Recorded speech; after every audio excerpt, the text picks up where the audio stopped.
Hi mga kabengbeng, ayan, kamusta na po kayo? Ayan, nandito na naman po ang kabengbeng abi ninyo para po mag-unbox at mag-test fire po ng isang pistol. Tama po narinig nyo, isa pong pistol at alam nyo, bago lang din po ito eh. Nakita ko lang din po before po kami mag-Gensan. So after Gensan, ito, meron na po tayong chance para ma-unbox po ito. At samahan po ninyo ko at pag-usapan natin ng Smith & Wesson Equalizer. Ito na mga kabengbeng, ito na ang ating Smith & Wesson Equalizer Caliber 9mm. Compact, modern, at sobrang user-friendly. Kahit first-time shooter or season carrier ka pa. Ang ating equalizer was designed para pagsamahin ng easy handling, low recoil, at high capacity performance sa isang slim tactical package. Hindi lang siya madaling gamitin premium din yung feel at confidence na binibigay niya sa range o sa ating mga pang-everyday carry setup. Mukha siyang compact carry pistol, pero pag hinawakan mo, ramdam mo agad yung balance, ergonomics, at premium build quality. Alam nyo ba, ang pinakaastig dito, super easy to rock yung slide, pero high capacity pa rin. Literal na beginner-friendly, pero tactical pa rin ang dating. Easy to rock slide, isa sa biggest highlights ng equalizer. Smooth at hindi mabigat i-manipulate. Perfect kahit smaller hands or new shooters. High capacity in a compact size. May 10, 13 at 15 round magazine. Kaya maliit pero loaded ang capability. Low recoil, easy control, sobrang manageable i-shoot.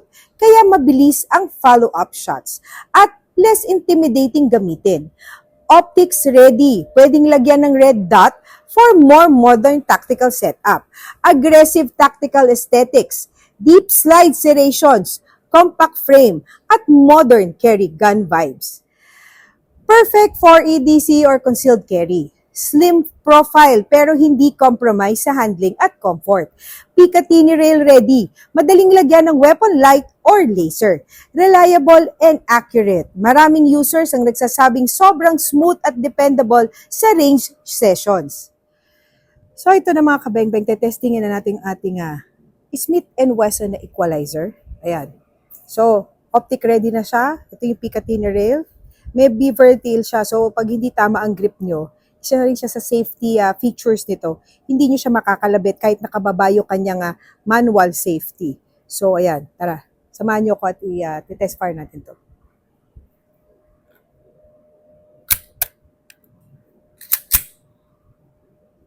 Firing.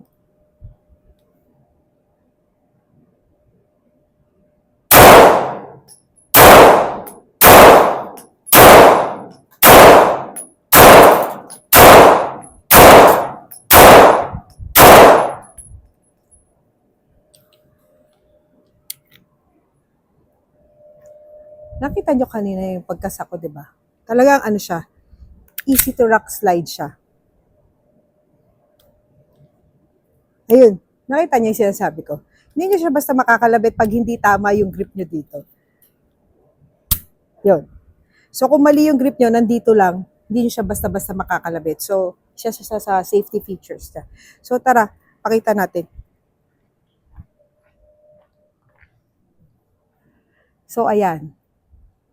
Ito yung ating medyo kumaliwa lang. Talagang kahit ito naglalaro ko, mas mahigpit humawak yung kaliwang kamay ko kaysa doon sa kanan. Kaya nahahatak ko siya pakaliwa. Pero nakita nyo naman, grouping lang siya. Lahat, ito yung ating 10 rounds na pinang-test fire ngayon dito sa ating equalizer. So yun, maganda nga itong pang-carry. Magaang siya, hindi mahirap gamitin. Tama nga for new shooters o yung mga first-time shooters, pwedeng-pwede sa inyo to. So ito na nga mga kabengbeng, this is not just another micro-compact pistol. The Smith & Wesson Equalizer was built to give you confidence, control, and serious carry performance in one slick package. Ayan. Alam nyo, totoo mga kabengbeng, out of the box, pwede nyo na siyang gamitin.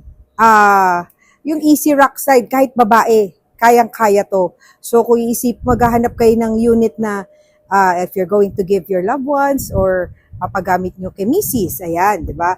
pwedeng-pwede nyo pong gawing isang options to. Tapos, nga po lapad, sa package, may kasama siyang 10, 13, tsaka 15 rounds. Tatlo yung kasamang magazine.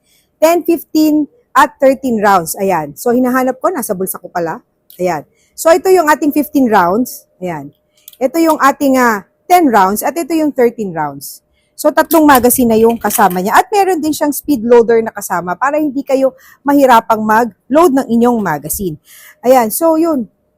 Pwedeng-pwede yung gawing option tong ating Smith & Wesson equalizer para sa inyong everyday carry pistol. So, yun mga kabengbeng. Thank you po sa lahat ng nanood at sumama po sa aking video ngayon.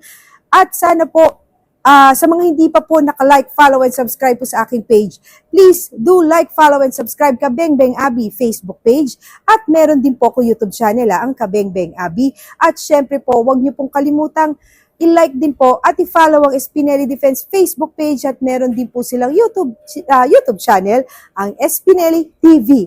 Yun, so napakainit, nabubulol na naman ako. So paano mga kabengbeng? Kita-kits po tayo sa ating pang mga susunod pang mga videos.